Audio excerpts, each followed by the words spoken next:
Sometimes you're going to have to work with solving a trig function. You're going to end up with a trig function that's being squared, like what we have right here. So what we're going to do is first thing is get the trig value isolated. So I'm going to add 1 to both sides, and I get 3 tangent squared x equals 1. I'm going to divide both sides by 3, and when I do that, I end up with tangent squared x equals 1/3.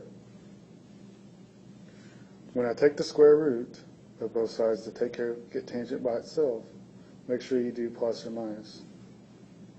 So now this ends up being tangent x equals plus or minus the square root of 1 over the square root of 3. And so we're left with tangent x equals plus or minus 1 over square root of 3. Now tangent 1 over square root of 3, if I multiply, because we don't like radicals on the bottom, multiply top and bottom by square root of 3, that's supposed to be a 3. I end up with tangent x equals plus or minus the square root of 3 over 3. So now I got to solve for tangent, but the problem is I'm going to have 2 possible answers. So I'm going to have tangent x equals positive square root of 3 over 3, and I'm also going to have tangent x equals negative square root of 3 over 3. So let's go back up and solve the one in blue first.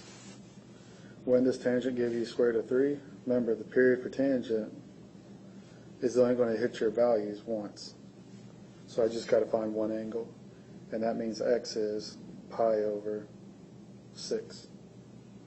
But because there's no restriction on the domain, I need to add or subtract pi in order to catch them all.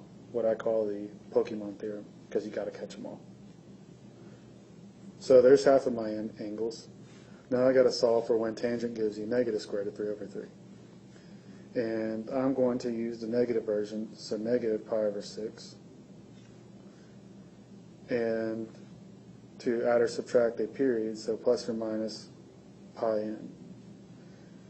And you can use any angle that you want as long as it still makes this right here, when you substitute in for x, a true statement. So some people might do 5 pi over 6 or something like that. Either one's fine. And that's how you solve it.